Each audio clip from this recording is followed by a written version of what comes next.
de las resoluciones consistentes en autos y sentencias y debe fundamentarse a través de expresar en ellas los motivos de hecho y derecho que tienen en cuenta los jueces o magistrados para resolver, y no se permite que solamente se haga relación y fundamentos legales o copiar artículos, sino debe de explicarse el por qué se ha resuelto de la forma en que se ha hecho.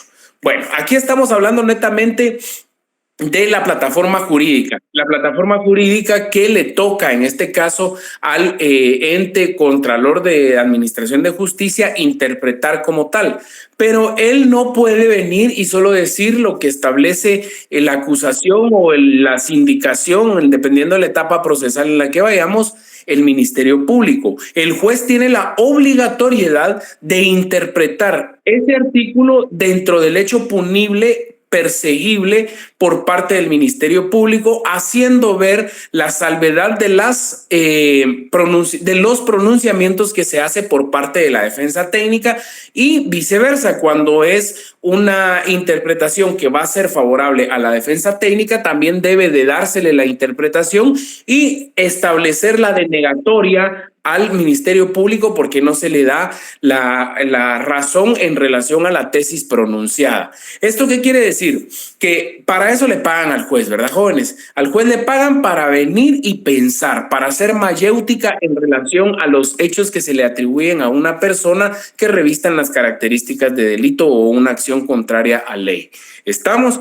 Esto debe de estar establecido dentro del pronunciamiento del acta sucinta que se va a transcribir, o en su defecto dentro del CD.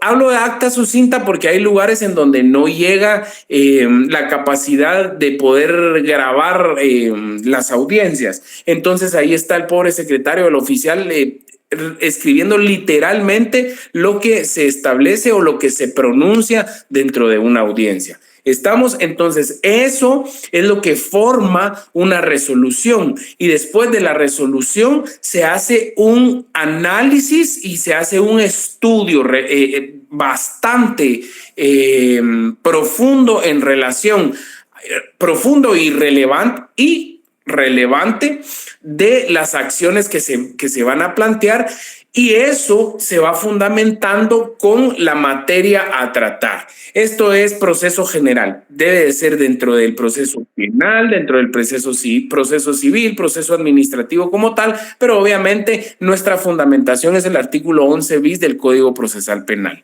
Nos sigue estableciendo que el artículo establece como sanción que si no hay fundamentación, se constituye un defecto absoluto de anulación formal. Esta frase defecto absoluto lo encontramos en el artículo 283 del Código Procesal Penal, que se refiere a la actividad procesal defectuosa, es decir, que la no fundamentación tiene como sanción que debe dictarse una nueva resolución debidamente fundamentada. Para que vayamos entendiendo un poquito, esto sería, a los que les fue fácil entenderlo, esto sería como una enmienda del procedimiento en lo civil. La actividad procesal defectuosa sería como enmendar los hechos que se han considerado no puestos, o que en su defecto se han considerado como transgredidos como tal, o en algún tipo de acción que se refleja para eso, ¿verdad? Continuamos. La última parte del artículo 11 bis del Código Procesal Penal nos establece que expone que si no se fundamenta, se violenta el derecho constitucional de defensa y el derecho constitucional de la acción penal, lo que hace que cualquiera de los sujetos acusados o acusadores puedan fundamentar un recurso con base en este artículo.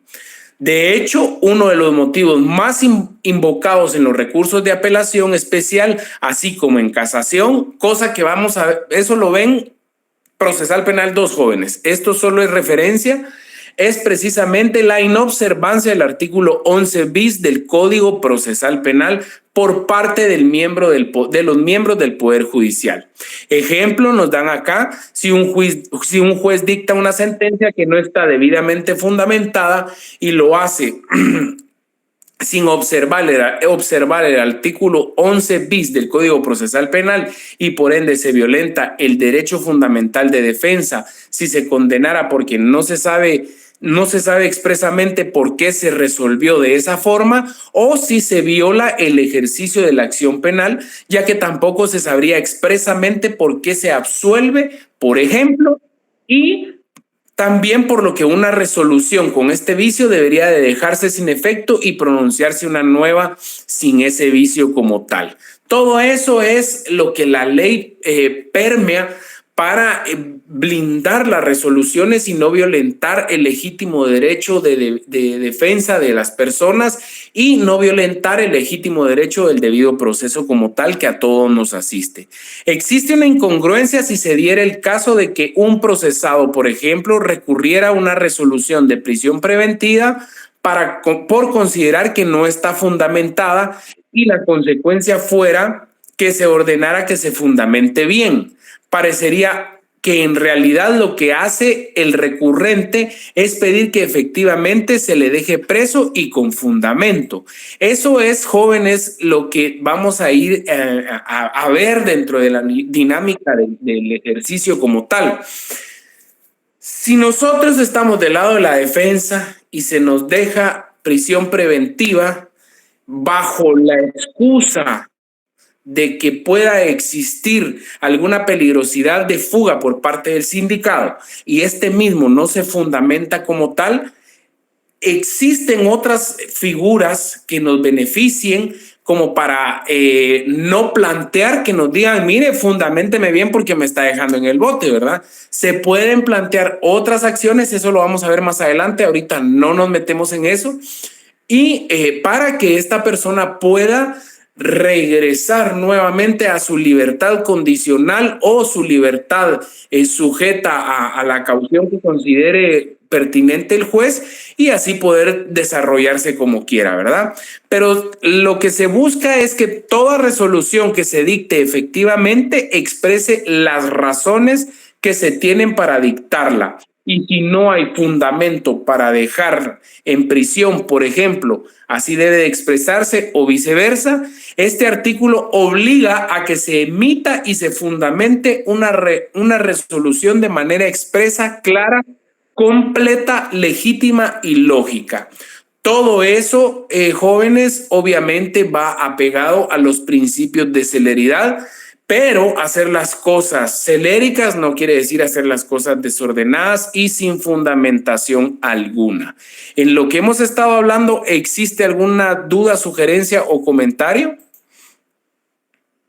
¿No? Continuamos. Es decir, que el juez de la causa, no puede fundamentar una resolución basándose en hechos no existentes, incompletos, no legítimos y haciendo un razonamiento sin lógica.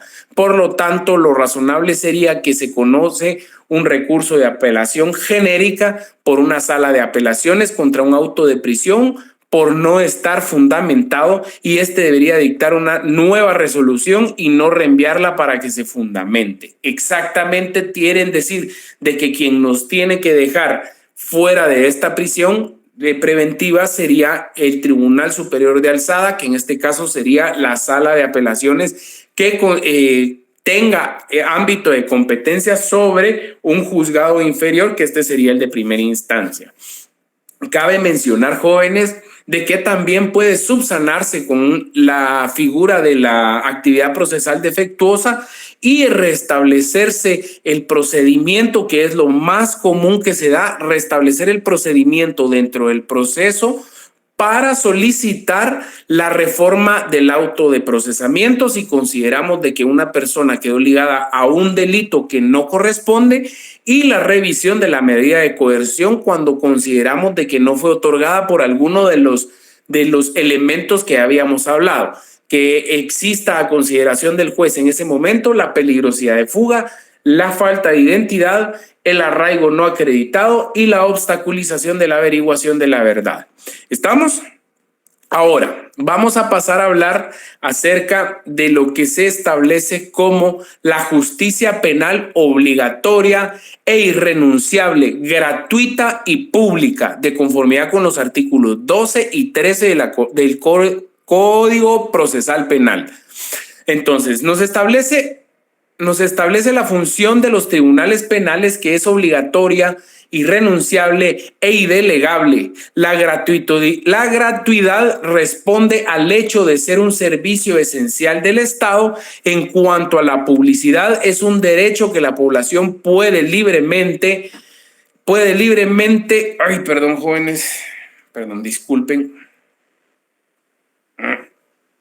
Voy a desconectar esta bozada porque me movió no sé qué aquí. Puede libremente observar los actos del proceso. Eso no quiere decir de que ustedes como abogados particulares tengan la obligatoriedad de defender a una persona cuando un juez se lo ordene. Eso quiere decir de que el Estado crea una institución específica para actuar a favor de las personas de escasos recursos y que no tengan medios para poder tener la asesoría técnica de una persona, y que esta asesoría técnica se convierta en su defensa técnica a la hora de cualquier proceso en el que esta persona esté involucrada. Esa institución se llama el Instituto de la Defensa Pública Penal. La función de los tribunales penales es obligatoria e irrenunciable e indelegable. ¿Eso qué quiere decir? Eso qué quiere decir de que un juez no puede renunciar salvo las justificaciones que la ley mande en relación a las excusas de excusarse o plantear cualquier acción por considerar que su criterio puede estar vinculado con X o Y persona. De conformidad con la ley del organismo judicial, también tenemos todos esos parámetros para establecerlos, ¿verdad?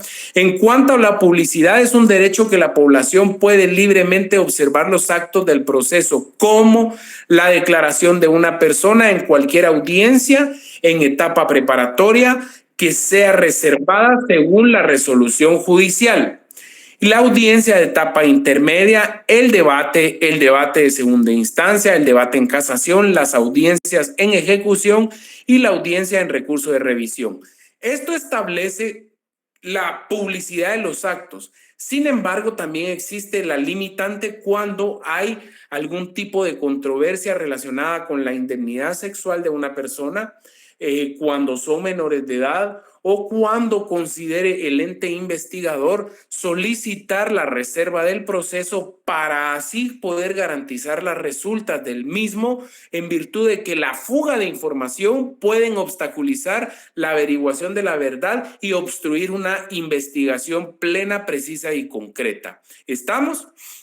En estos actos debe de ser público, salvo que exista alguna de las causas establecidas en el artículo 314, tercer párrafo, y 356 y 480, último párrafo del Código Procesal Penal, y de conformidad con el artículo 63 de la Ley del Organismo Judicial.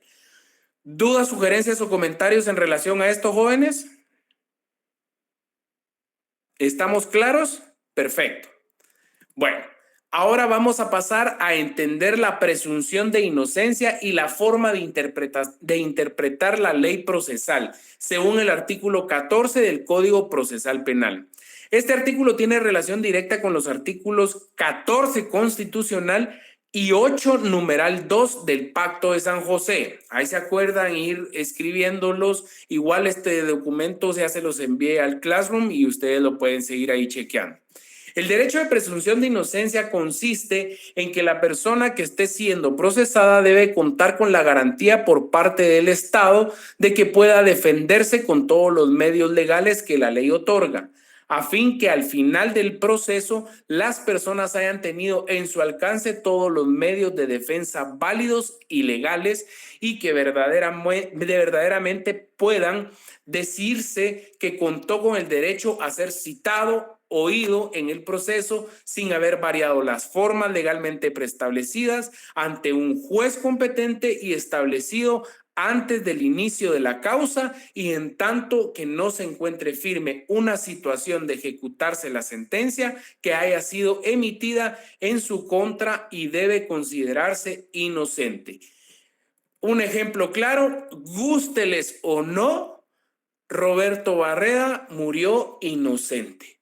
Punto y final. El Estado, él transgredió la ley supuestamente porque existe la duda razonada, fue ligado a proceso bajo los parámetros de investigación que se habían hecho por parte del Ministerio Público. Se consideró prudente su prisión preventiva por los elementos que hubiesen podido utilizar para poder obstaculizar la verdad según el criterio del juez y entorpecer la investigación según el criterio del juez y poderse dar a la fuga según el criterio del juez, porque ya tenía el antecedente de que se había dado a la fuga para México, donde lo detuvieron, y que pudiese entorpecer la legitimación de su identidad y arraigo porque ya había trasladado, ya había cambiado su nombre a diferentes formas, ¿verdad? Dentro de ese orden de ideas, el Estado, con el hecho de hacer cumplir la ley, le da a él la facilidad que pueda defenderse y dentro de ese orden de ideas el Ministerio Público hace sus intimaciones, hace sus imputaciones, hace sus acusaciones. Roberto Barreda, a través de sus personeros, plantea todas y cada una de sus acciones legales para su defensa técnica y de repente, ¡pum!, murió, dicen. Y al final de cuentas, pues el proceso tuvo que sobreseerse porque el derecho penal es eminentemente personalísimo y no se puede delegar la acción penal de una persona a otra solo por el hecho de tener algún grado de parentesco o qué sé yo, ¿verdad? A eso siempre pongo ese ejemplo. Si hiero pasiones, disculpen, pero así es, la verdad es esa. Entonces nos establece el artículo 8, numeral 2 del Pacto de San José, que en el primer párrafo lo siguiente: toda persona inculpada de delito tiene derecho a que se presuma su inocencia mientras no se establezca legalmente su culpabilidad durante el proceso y tiene derecho en plena igualdad a las siguientes garantías mínimas, y ahí termina la redacción del artículo, ¿verdad? ¿Esto qué quiere decir, jóvenes? Esto quiere decir de que lo que hablábamos la vez pasada en las primeras disertaciones, este es el precio que se debe de pagar por el cambio que se hizo de un proceso inquisitivo a un proceso acusatorio. Hay muchas personas que yo creo que para ahorrarle el trámite al Estado debería mejor de declararse culpable, pero no se puede, simplemente no se puede. Y tenemos que sujetarnos a un proceso porque eso es una legitimación activa que le da funcionalidad al Estado como tal. ¿Se acuerdan? En teoría del Estado hablábamos de que el Estado debe ser funcional pronto y debe ser preciso para la administración de su actuar. Y parte de la administración de su actuar es la administración de justicia como tal, ¿verdad? Al fin de al cabo, el Estado lo que busca es garantizar el bien común y parte de ese bien común es declarar la culpabilidad de una persona, no su inocencia. Él va a seguir siendo inocente hasta que lleguemos al amparo. Punto y final. ¿Estamos? ¿Alguien tiene alguna duda, sugerencia o comentario en relación a esto? ¿No? Ok, bueno, pasemos entonces en cuanto a la interpretación.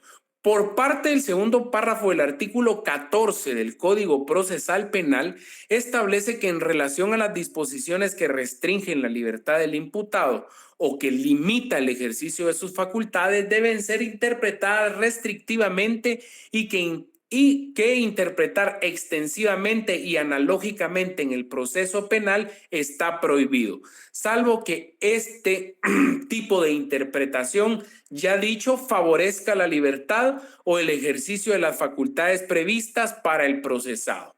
Nuestros profesores de Derecho Penal nos han reiterado que en materia sustantiva no se permite la analogía. Yo creo que es artículo 10, la analogía, o artículo 2, no me acuerdo si es la relación causal o 10, eso ya se los dejo a ustedes, pero ahí tienen la fundamentación tácita de esto. Pero en materia procesal penal sí se permite la interpretación extensiva y analógica siempre y cuando favorezca al reo. Les pongo un ejemplo, una experiencia rápida. En época de diciembre, no me acuerdo qué año,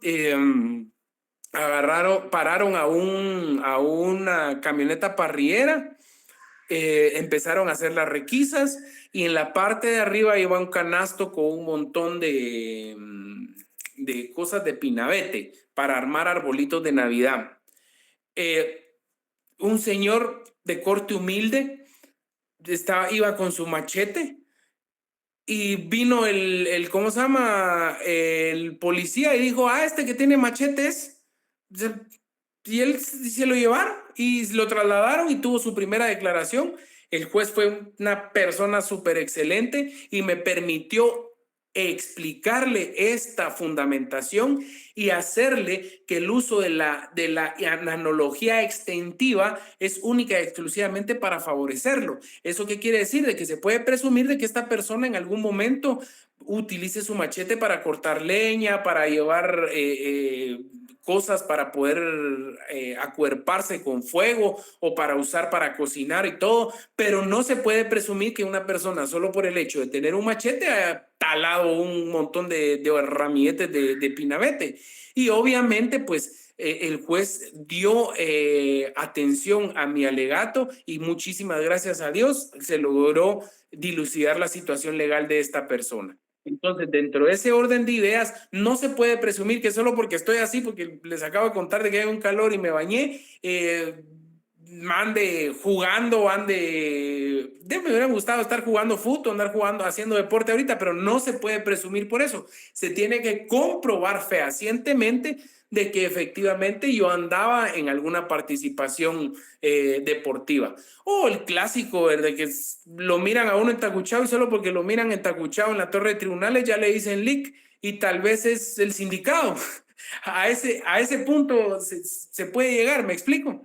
Entonces, el último párrafo establece que las únicas medidas de coerción posibles son las que autoriza el código, o sea, el Código Procesal Penal, este código, y encontramos medidas de coerción personal y patrimonial. Ver los artículos 254 al 280 del Código Procesal Penal. Pero se establece que las medidas tienen carácter de excepcionales y serán proporcionales en la pena o medida de seguridad y corrección que le pudiera corresponder a las personas. Es decir, si se espera como pena una multa, debería de fijarse caución económica como medida de coerción y por el contrario, si el delito establece la imposición de prisión y se llenan los requisitos del artículo 13 de la Constitución Política de la República, así como el 259 del Código Procesal Penal, debe dictarse dicha medida de coerción explicando las razones por qué se hace de conformidad con el artículo 11 bis del Código Procesal Penal. ¿Qué nos están hablando acá? Acá nos están hablando de que cuando se va a establecer una medida coercitiva de carácter patrimonial, el juez, si bien es cierto, tiene independencia judicial, tiene que tener una sana crítica razonada. ¿Qué quiere decir? De que si el señor que vende las granizadas, vamos a suponerlo así, el señor que vende las granizadas en su vehículo, iba despacio, me ocasionó un golpe y el golpe solamente me refleja, según el dictamen del INASIF, moretones y que puede establecerse que tenga algún tipo de desgarre muscular. Entonces el juez, a consideración de ese dictamen, puede dejar ligado a proceso por el delito de lesiones culposas a la persona, considerar el rubro que se va a llegar en el que yo voy a recaer en el gasto y para garantizar las resultas del proceso va a sacar una lógica y cronológica determinación de decir, bueno, si es un desgarre probablemente se va a quedar 15 días sin caminar bien. 15 días sin suspensión del IX, pero el IX como tiene 15 días, le va a cubrir esos días, no hay ningún problema. Va a utilizar este y este medicamento, pero puede llegar a utilizar este otro que no está en el IX y que cuesta conseguirlo y lo va a encontrar en la farmacia. Bueno, le vamos a poner a su caución económica de, qué sé yo, 1,000 pesos. Y lo deja ligado a proceso, sujeto a un proceso penal, con las garantías de que esos 1,000 quetzales van a ser el reflejo de garantizar mi recuperación y ya. Pero pasa en las prácticas, hay jueces que son unos imbéciles y por unas cosas, unas nimiedades tan pequeñas, ponen unas cauciones económicas estúpidas y al final de cuentas mejor les hubiera dictado prisión preventiva. Y dicen, no le dicto prisión preventiva porque es recurso último, pero al señor que vende las granizadas, para poder garantizar las resultas del proceso, le vamos a poner 30,000 quetzales. Y los tiene que conseguir, si no, no sale.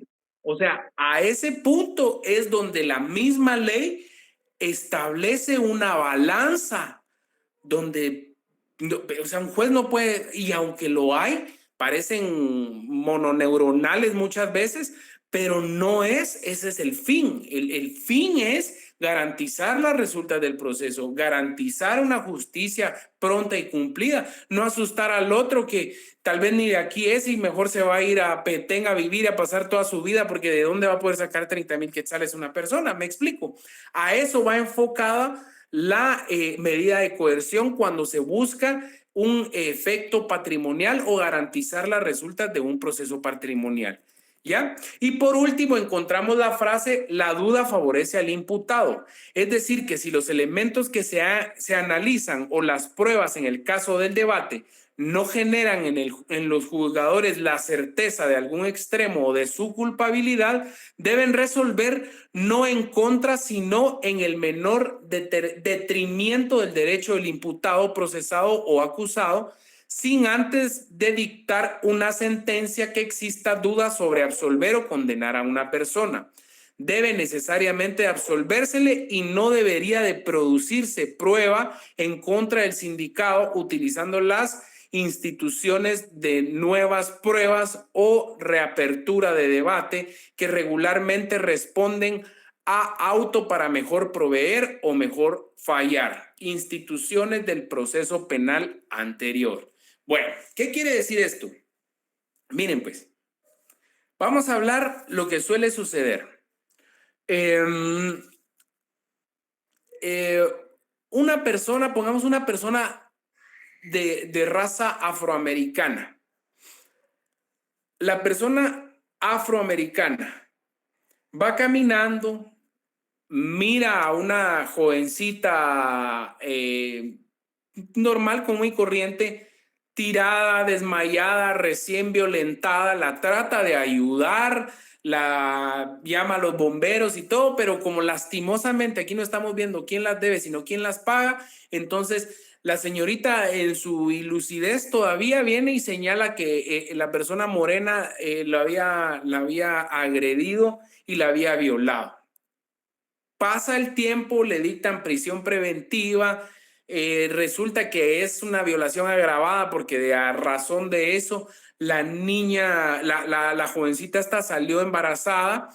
Entonces, bueno, sigue el proceso, su curso. Supongamos de que estamos hablando hace 22 años en relación a esto y no existían las pruebas de ADN tan específicas y cumplidas como son ahora, y no existía la capacidad de poder sustraer líquido seminal de la vagina de la persona agraviada para determinar si era viable acusar a esta persona. Y de repente viene la persona y dice, yo no tuve nada que ver, ni nada que aquí, ni nada allá. Y de repente, ¡pum!, nace un niño rubio, de ojos azules, blanco. O sea, la lógica me establece que la genética sí o sí va a tener algún término predominante y no precisamente va a ser una persona morena la que va a nacer, pero tiene que ser sí o sí un mulato que tenga rasgos de una persona afroamericana.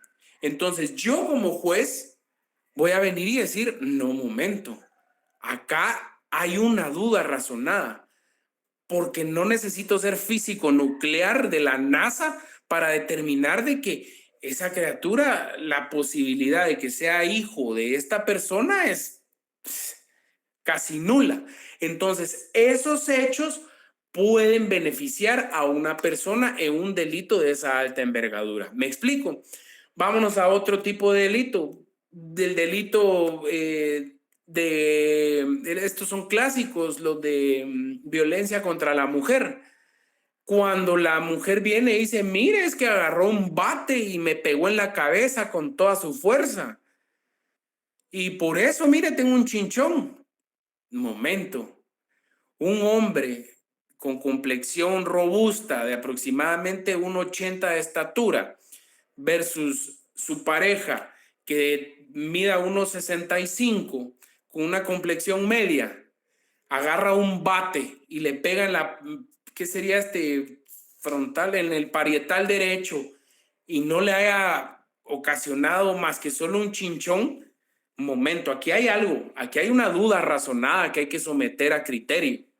Y esa duda razonada que hay que someter a criterio sí o sí va a favorecer a la persona. ¿Me explico? A eso se refiere esta determinación del articulado. ¿Alguno tiene alguna sugerencia, comentario, duda en relación a lo que estamos repasando, jóvenes? Porque ahorita pasamos a otro tema. No, todo claro. Ah, gracias, Alex, muy amable. Perdón, no había visto el chat. Vamos a ver. Todo claro, va, perfecto.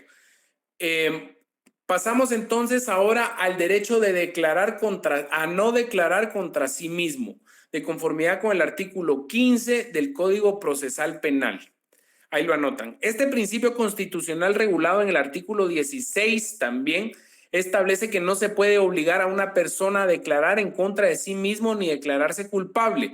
Lo señala también el artículo, ay Dios mío, aquí el artículo lo perdí, en el numeral 2, por favor lo investigan, es de la Convención Americana de Derechos Humanos, literal G, sobre los derechos humanos y debe hacerse constar que se cumplió con hacerse saber de este hecho en la diligencia que contenga el acto de declaración. Además, el artículo 15 del Código Procesal Penal determina que tanto el Ministerio Público, el juez o el tribunal deben advertir al sindicado que en caso de ser sometido a preguntas en su declaración puede responder o no a las preguntas que se le formulen. Ver artículo 81, segundo párrafo, 82, último párrafo, 85 y 86 del Código Procesal Penal. Esto era lo que habíamos hablado la vez pasada, ¿verdad, jóvenes? Si alguien tiene duda, también me lo puede hacer ver en este momento. Si no, pasamos entonces a el respeto de los derechos humanos. Artículo 16 del Código Procesal Penal. Establece el cumplimiento obligatorio de los derechos humanos por parte de los tribunales y autoridades inmersas dentro del proceso penal, ya sea que estos estén contemplados tanto en la legislación interna como internacional ratificada por Guatemala, lo que encuentra respaldo en los artículos 44 y 46 constitucionales, 9 de la Ley del Organismo Judicial, 3 y 144 de la Ley de Amparo y Exhibición Personal y de Constitucionalidad. Eso es más que claro, ¿verdad? No se pueden vulnerar los derechos humanos de una persona. Es decir, por ejemplo, el derecho a comer puede estar detenido en una carceleta, pero si la persona no ha ingerido sus sagrados alimentos, se le puede solicitar al juez una autorización para poder ingresarle comida, siempre y cuando llevando los protocolos de seguridad que los entes encargados de la seguridad penitenciaria tengan. ¿Estamos? Ese es un ejemplo. Si hay alguien que quiera enriquecernos con otro ejemplo, bienvenido sea. La garantía de única persecución por el mismo hecho, artículo 17 del Código Procesal Penal. Este artículo establece el principio de no perseguir a una persona penalmente más de una vez por un mismo hecho, pero a la vez taxativamente señala que no se considera una doble persecución lo siguiente: cuando la primera fue intentada ante un tribunal incompetente. Ejemplo, plantear una querella o denuncia ante un tribunal que no tiene competencia para conocer el proceso y este no admite la persecución penal, puede plantearse nuevamente ante el órgano jurisdiccional que sí es competente. Ojo con eso. De ahí se puede desprender el delito de obstaculización de la justicia, obstrucción a la justicia, perdón, contemplado en la ley de crimen organizado. Tarea para ustedes, lo investigan. Dos, cuando la prosecución proviene de defectos en la promoción o en el ejercicio de la misma. ¿Me explico? ¿Alguien tiene duda o sugerencia en esto? Prosecución se refiere a continuación o secuencia de lo que se establece. ¿Estamos? Ejemplo, el hecho de plantear una querella con defecto, la misma ley establece que debe de darse un plazo al interponente para que subsane los errores a efecto de poder iniciar la persecución penal. Es lo que hablábamos con Maco, la vez pasada, lo que me preguntaste en relación a la denuncia de una persona de un chismoso que estaba hablando de otro que cargaba pistola y bla, bla, bla, bla.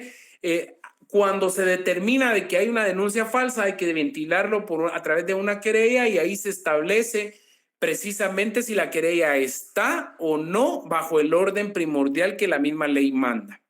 En el tercer caso expresa cuando un mismo hecho debe de ser juzgado por tribunales o procedimientos diferentes que no pueden ser unificados según las reglas respectivas. Es decir, que no se considere la doble persecución si, por ejemplo, en un caso se señala como responsables a un funcionario que goza de antejuicio y a otros que no lo tienen. En este caso, el hecho de que se pueda juzgar a unas personas no significa que al declararse con lugar el antejuicio y quiera juzgarse al funcionario público, éste pueda alegar que existe doble persecución por el mismo hecho, aduciendo de que ya se está o ha juzgado a las otras personas, puesto que el procedimiento es diferente para los que gozan de antejuicio y para los que no lo tienen. Esto es bien esencial, lo que hablábamos la vez pasada con Juanfer. Recuerden ustedes, y yo se lo dije, todos los procesos son diferentes. Aunque los dos disparemos al mismo tipo, al mismo tiempo, va a haber una fuerza física que va a hacer que llegue una bala antes que la otra, dependiendo del calibre, y puede hacer de que una bala ocasione la muerte y otra bala ocasione una lesión, pero los dos vamos a estar involucrados dentro de un proceso y este proceso va a ser el encargado de averiguar qué bala fue la que lo mató, qué impacto fue el que le dio. La bala mía tenía un ángulo, la bala de Alicia tenía otro ángulo y así sucesivamente. Más aún cuando hay una persona de las que establece la ley de antejuicio que tengan ese derecho o que gocen ese derecho. También puede pasarse de que no sean dos balas, sino que tres balas. La mía, la de Alicia y la de algún magistrado, por dar un ejemplo. Esa averiguación de la verdad va a venir y determinar, independientemente del proceso anterior que se le dé al juez o al magistrado que esté involucrado en ese hecho, se le va a deducir la responsabilidad penal cuando se averigüe cuál de las tres balas llega. Y él no va a decir, y él no va a poder decir, no, momento, pero si a aquellos no les hicieron nada, ya es materia juzgada y a mí no. No, lo siento. Cada uno tiene su investigación como tal. Me explico, jóvenes, no sé si el ejemplo que les di fue el más idóneo, si no buscamos otro. Solo díganme si están bien, nítido, todo fresco y seguimos. Juanfer, contame. Es Juan Francisco, no Fernando. Juanfra, perdón. No, no hay pena. Fíjese, Lick, que respecto a lo que usted estaba mencionando de una persona que tuviera inmunidad o antejuicio y otras personas que no lo tuvieran por un mismo delito, independientemente del delito que fuera, Yo me he enterado que actualmente la modalidad que se adopta es que cuando se trabaja con el principio de economía procesal y se trabaja con varias personas en un solo caso, lo que hacen es que dejan por aparte a la persona que tiene inmunidad. Para poner un ejemplo, vamos a poner un alcalde y su consejo. Entonces, el alcalde municipal que sí goza de antejuicio y los del consejo no, los del consejo eh, los trabajan con una denuncia y al alcalde municipal pues lo trabajan de manera dividida. Sin embargo, yo tengo conocimiento de que por el mismo delito en los dos apartados eh, hubo ligaron a proceso a los que no gozaban de antejuicio y el antejuicio no procedió porque el juez que vio el caso consideró que no era oportuno o no, no había formación de causa para que a él se le retirara la inmunidad. ¿Qué opina usted de esto? Mira, eh, legalmente, no pasionalmente, legalmente yo creo que el juez, por lo que me contaste a lo general, creo que tal vez pudo haber tenido razón. ¿Por qué te voy a decir? Porque si bien es cierto, el alcalde es el representante legal de una entidad municipal encargada de gestionar o ejecutar lo que tenga que ejecutar, hablemos de términos de dinero, también ese mismo alcalde tiene que tener un cuerpo técnico encargado de accionar y determinar la viabilidad de cierto gasto público. Al fin y al cabo, el alcalde no puede, es materialmente imposible que esté metido en absolutamente todo. Y en base a que el principio personalísimo del proceso como tal y del derecho penal como tal en relación a la acción penal, pudo haberse deducido la responsabilidad de la participación. Ponete al concejal primero y al tesorero, por darte un ejemplo. Ellos fueron los que pudieron haber hecho la acción contraria típica a derecho que revista las características de delito y obviamente el alcalde no tuvo la participación plena, precisa y concreta dentro de ese actuar. Lick, Entonces, Lick, uh-huh. para que no, no haya confusión, porque entiendo por dónde va usted, pero le voy a comentar, la sentencia era una orden, o sea, la orden de juez ya con sentencia firme era el pago de unas prestaciones laborales a un grupo de personas que presentaron su demanda laboral. Ya luego de haberse agotado todas las instancias y todo esto, pues se sentenció y se le ordena a la municipalidad para que ejecute ese pago. Entonces, en este caso, siendo el consejo un órgano colegiado del que el alcalde es el presidente, todos estaban prácticamente imputados. Pero por la situación del antejuicio que le comento, lo llevaron en dos partes distintas y en una a los concejales sí los llevan a proceso y en la otra al alcalde. El juez, que fue un juez diferente, dictaminó que no había formación de causa para retirar la inmunidad. Claro, correcto. Yo sí comprendo ahí por dónde vas más o menos, pero igual la deducción de la responsabilidad penal no era básicamente ni siquiera de los concejales, porque un juez puede ordenar, pero el juez no tiene conocimiento pleno del gasto público. Entonces, para que exista el gasto público, debe de existir una partida presupuestaria como tal. El juez debe haber ordenado, créese una figura presupuestaria, genérese la riqueza para pagarle y ejecútese el cumplimiento de mi orden como tal. Lo que sucede es que eso se torna a veces muy político y fuera de contexto. Suponete, yo soy alcalde, yo tengo 5 para trabajar, pero de repente me brincó la liebre y ahora me salieron 2. Pero yo tengo de conformidad con ¿cómo se llama? Con el presupuesto, tengo 5 para ejecutar. Si no, yo agarro de aquí para pagar estos 2, me cae después un reparo de parte de la Contraloría y ese reparo de parte de la Contraloría puede iniciarme a mí un proceso administrativo que culmine en una acción penal. Lo que sucede es que muchos jueces de instancia penal desconocen la modalidad o la funcionalidad de las municipalidades como tal.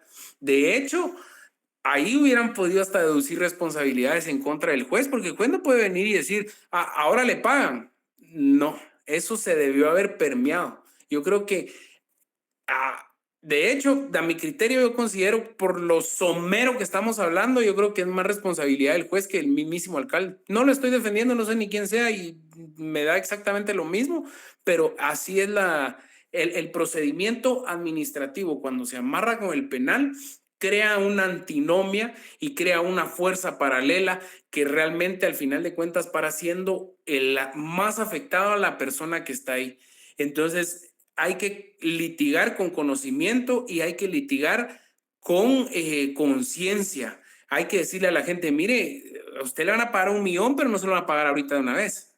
Olvídese. O sea, eso tiene que crearse una figura presupuestaria de conformidad con la riqueza que genere la municipalidad en base a los fondos privativos de esta y la administración de aquí, el estipulado constitucional de IVAPAS y todo lo que dé. Y a razón de eso se le va a dar a usted esto, pero secuencialmente. Y hay sentencias contestes porque si no se pierde el principio de justicia social. No puedes enriquecer a uno quitándole a una comunidad. ¿Me explico? Gracias. Pues yo le comento, fíjese que este es un proceso, yo lo comenté así rapidito porque no tenemos el tiempo como para analizar el expediente completo, pero le comento que es un proceso que ya más o menos lleva 8 o 10 años y dentro de esos 8 o 10 años, pues ya se le ordenó a las autoridades municipales que presupuesten o que asignen la partida presupuestaria para hacer efectivo ese pago. Por otro lado, le comento que usted tiene toda la razón del mundo, pues porque la ley orgánica del presupuesto sí establece que usted no puede programar gastos de los que no tenga el sustento de la fuente financiera. Y Ajá. pues ahí vamos bien. Lo que sí es que yo le comento que las personas estas, las del consejo, sí fueron ligadas a proceso. El alcalde queda afuera porque dijeron que no había formación de causa, pero ventajosamente el cuerpo jurídico que estaba trabajando pues vino y por el derecho de igualdad viene y toman la sentencia de la no formación de causa para desligar a los del consejo porque no podía ser que a unos se les aplicara la ley y a otros no. Ventajosamente, pues todos se pudieron liberarse porque sí era una sentencia, como usted dice, era una sentencia para mí con desconocimiento, porque cuando al juez se le platicaba acerca de la estructura programática, él se iba a la luna y regresaba sin saber qué había pasado. Sí, pues es que eso es bien fregado, mucha. La verdad es que sí. Pues mira, no ventajosamente, al final de cuentas, pues la ley para eso está, para usarla, ¿verdad? Pero sí, hombre, el problema ahí es eso. Ahí radica en que los jueces de instancia penal muchas veces desafortunadamente desconocen el procedimiento administrativo para crear esto, ¿va? Entonces, fácil es por parte de uno después plantear un amparo en contra de eso. Miren, o sea, usted me está diciendo que yo le pague, pero ¿y de dónde? ¿Ya? Sí, Lija, así es. La verdad es que no, lo que usted dice, ¿verdad? El bien común prevalece sobre el bien particular. Sí, pero güey, qué lástima ¿va? Por los muchachos, porque igual son sus centavos, ¿va? Y bien merecidos los tienen, pero cómo cuesta eso. Pero bueno, gracias por la intervención y muy buen ejemplo. Gracias, ¿oíste, Juanfra? Con gusto, Lija. Ok, ¿alguien más, muchacha? ¿Alguien quiere decir, opinar algo? ¿No? Lick, le quería hacer una pregunta en base al ¿Quién ejemplo habló? de ¿Quién habló? ¿Quién habló? ¿Quién habló? yo, Lick, Maco, ya te vi. en base a lo que Juanfran estaba planteando, ¿en qué momento puede pasarse el proceso laboral a la parte laboral por el incumplimiento? Hasta en sentencia. Hasta en sentencia, cuando de hecho hasta que se vaya al amparo, ya que firme todo, absolutamente todo, y se ordene el pago, y se ordena el pago, y como de este lado no va a haber, acá va a haber un no pago, entonces aquí ya existe rebeldía, ya existe, ¿cuál es el otro? Ay, Dios mío, a la gran diablo y lo mismo todos los días, mucha. ¿Perdón, qué dijiste? Desacato, No, no, no, no, no. Rebeldía y No es desobediencia. desobediencia y todo lo que se pueda. obediencia. Ajá, desobediencia. Sí, gracias, gracias, muchas pues es que se me ha ido la onda. Sí, pero por Pues sí. ejemplo, en este caso, yo sé que no es el tema, pero regresando al ejemplo de Juan Francisco, si las personas fueran 011 en esa institución del Estado, ¿por qué arbitrariamente se podría venir y destituir a los empleados sin seguir el proceso administrativo? Porque pues una municipalidad o cualquier institución tiene un reglamento interno de trabajo donde hace referencia a la llamada de atención verbal por escrito, de ahí que puede haber un proceso disciplinario en una suspensión de 5 días, 10 días, 15 días o la suspensión completa del contrato. Y sobre todo, si están emplazados, ¿por qué tan fácil podría ser que los despidan pasándose las leyes laborales por un tubo y después dejando desprotegidos a los trabajadores y pasando años, como decía Juan Francisco, de 10, 12, 15 años y llegando al mismo punto y nada? Porque pues al final, si existe una sentencia donde se establece que deben de tener la partida presupuestaria para poder pagarles, o sea, y ya está la sentencia, ¿por qué no se cumpliría? Exactamente. Es que también que se ordene la creación de una partida presupuestaria no quiere decir de que haya dinero en la municipalidad para eso. Me explico. Entonces ya empieza el estira y encoge, ¿va? No hay plata, aquí hay que ver, hay que negociar, hay que entrar en el diálogo clásico. Ahora, en relación a los despidos injustificados, 011, te puedo decir, eso es materia laboral, hay un código establecido para seguir su procedimiento y no lo puedes volver penal desde el principio. Tenés que agotar toda la vía laboral correspondiente. ¿Me explico? Sí, gracias. Ok, va pues, jóvenes. Listo. Manda, Juanfra. Sí, te oigo. Sí, yo sé que Maco domina muy bien el tema, pero tal vez solo para poner un ejemplo, si digamos el techo se está desboronando y viene un juez y me ordena que yo cambie el techo de mi casa, yo sé que existe la sentencia, pero pudiera ser que yo no tenga los medios económicos para hacerlo. Y más o menos eso es lo que sucede en muchas municipalidades, que hay situaciones en donde se condena al pago y no se condena al pago de las prestaciones laborales que están presupuestadas o que están establecidas, sino se condena al pago de salarios caídos, de cosas judiciales y de un montón de situaciones que son infladas. Y muchas veces, por la modalidad que hay de notificación en los estrados de los juzgados, muchas veces ha sucedido, que es cierto también, ¿verdad? Que por descuido, pero no voluntario de los representantes judiciales, no se informan o no se notifican. Se te perdió. Se te perdió la conexión, Juanfra. Híjoles, qué pena. No sé hasta dónde me escucharon, pero les ponía lo del ejemplo del techo de la casa y que Ajá. puede ser que un No, juez me ahí ordene estamos, ahí cambiar el estamos. techo, pero que yo no tenga. Ahí ya me escucha. Sí, ya. Ok, pues yo les ponía el ejemplo de que puede ser que un juez me ordene que cambie el techo de mi casa porque está poniendo en peligro a los transeúntes, pero por el hecho de que existe esa sentencia no quiere decir que yo tenga la solvencia económica para poder hacerlo. Lo Ah, mismo pero ahí pasa en ya las tocaste otro municipalidades. tema. Ahí sí ya Sí, o tocaste sea, otro tema.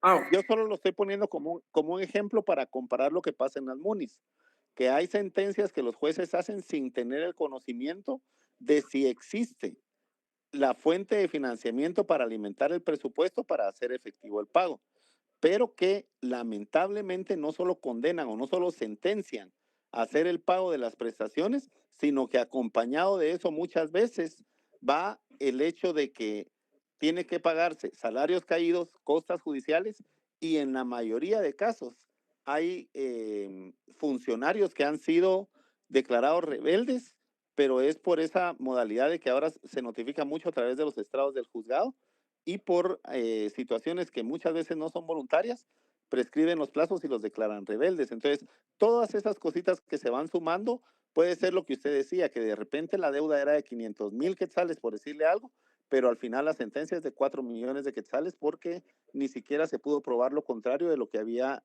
aducido el trabajador. sí, hombre, tristemente. Y al final de cuentas, pues el trabajador, yo creo que hay un refrán muy cierto, muy bueno, ¿verdad, jóvenes? Y eso métanselo en la cabeza a ustedes. Es mejor hacer una mala negociación que un excelente juicio. O sea, ¿de qué les sirve llegar a cobrar 20 millones cuando tienen 75 años y quién quita se van a pelar adentro de dos? Pues qué hueva, va.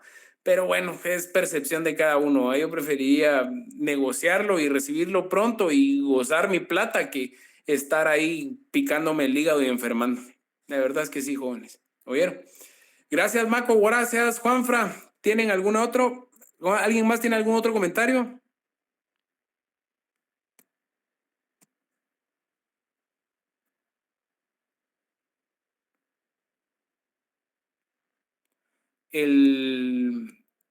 ¿De qué, Maco?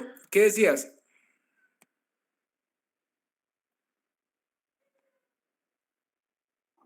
De lo que usted hablaba, del ejemplo. Ah, De lo sí, último que te cabal. dice de que es, como un amigo diría, más vale un maltrato que una buena pelea, decía él. Sí, la verdad es que sí. Ahí sí que hay que ver qué es lo más conveniente. Inclusive eso en temas penales también aplica, o inclusive en temas de familia, porque es mejor llegar a un acuerdo donde todos en un estira y encoge busquen un nivel de un común acuerdo antes de llegar a una sentencia, porque puede ser muy largo, puede ser que no se presenten a las audiencias por unas excusas que hasta cualquier médico firma que porque tiene gripe no llega, y se suspenden y se suspenden y se suspenden, y dependiendo de qué lado esté usted, pues los honorarios eh, de su abogado defensor van a seguir corriendo. Y Sí, aún cuando después a usted le den costas judiciales, un ejemplo, usted pagó 25,000 quetzales, pero como hay un arancel que está desde 1960 y pico, pues a usted le van a decir, no, mire, de los 25 le autorizo 2,000. Entonces a la larga se vuelve una situación también sumamente compleja. sí, claro. Ahí sí que por eso cobren por adelantado y en dólares. Ahí se los aconsejo. Bueno, jóvenes, continuidad en el proceso. Artículo 19, Código Procesal Penal. El proceso penal no debe interrumpirse en sus etapas y debe observarse celeridad en el mismo. Como parte importante por el mejor esclarecimiento del acto cometido, solamente deberían de interrumpirse o hacerse cesar en los casos establecidos en el artículo 103 del Código Procesal Penal, que establecen que un abogado defensor que tome un caso puede pedir que se suspenda el debate hasta un máximo de 5 días, o bien los casos de suspensión establecidos en el artículo 360 del Código Procesal Penal y en los casos de rebeldía o incapacidad del acusado establecidos en el artículo 76, 79 y 361 del Código Procesal Penal, cuando sea fijada una audiencia. Uno de los sujetos procesales efectivamente tiene impedimento material para asistir a ella. El impedimento material aquí se repitió, jóvenes, en impedimento material para asistir a ella. Jóvenes, esto es muy puntual. ¿Qué médico se mete a operar sin tener exámenes por lo menos de 2 o 3 meses atrás a una persona en relación a coagulación, ritmo cardíaco, azúcar, qué sé yo? Esto es lo que se emula en la medicina, se emula acá. No se las vayan a llevar de los megamachines y que solo porque yo soy el superabogado voy a sacar una audiencia. Recuérdense que si un médico tiene en sus manos la vida de una persona, pues se murió y ya estuvo. Nosotros tenemos la libertad de una persona en las manos y podemos destruir una vida total por eso, ¿verdad? Hay muchas personas que han estado presas, dicen hubiera preferido morir que estar preso. Ahora imagínense el nivel de responsabilidad que tienen. Si ustedes necesitan su tiempo para estudiar un proceso, háganlo, solicítenlo y ahí está la fundamentación de mérito para poderla solicitar.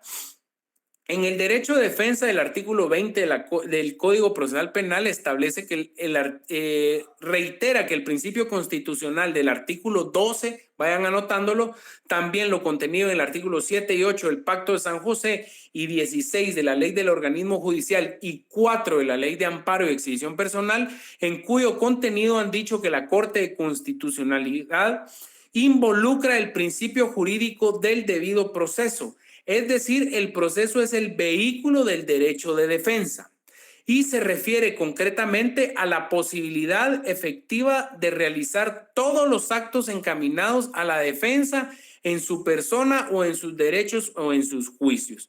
Ustedes tienen la libertad de estar en todas las diligencias, por ejemplo, de un proceso en donde está involucrado un cliente de ustedes. Y si su patrocinado no quiere estar, ustedes pueden estar. Punto y final. Suele suceder ahora con la cámara de Gesell en los niños que lastimosamente han sido abusados.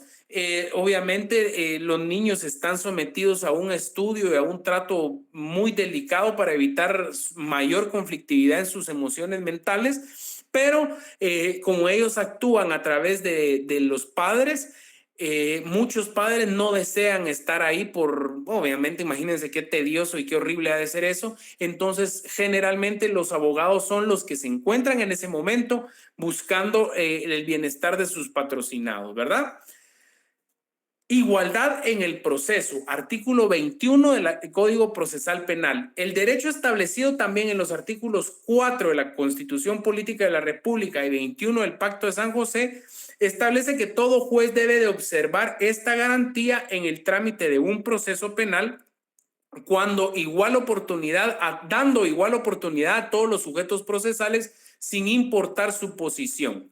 La Corte de Constitucionalidad ha dicho que en este respecto los principios de igualdad plasmados en el artículo 40 de la Constitución Política de la República imponen que situaciones iguales sean tratadas normativamente de la misma forma, pero para que el mismo rebase un significado puramente formal y sea realmente efectivo, se impone también que situaciones distintas sean tratadas desigualmente conforme sus diferencias en el respecto al principio jurídico del debido proceso, que es un derecho que asiste en igual proporción a todos y a todas las partes que concurren en el juicio y es lo que permite ejercer su actividad con oportunidades equivalentes a cada uno de los ámbitos de actuación. ¿Qué quiere decir con esto?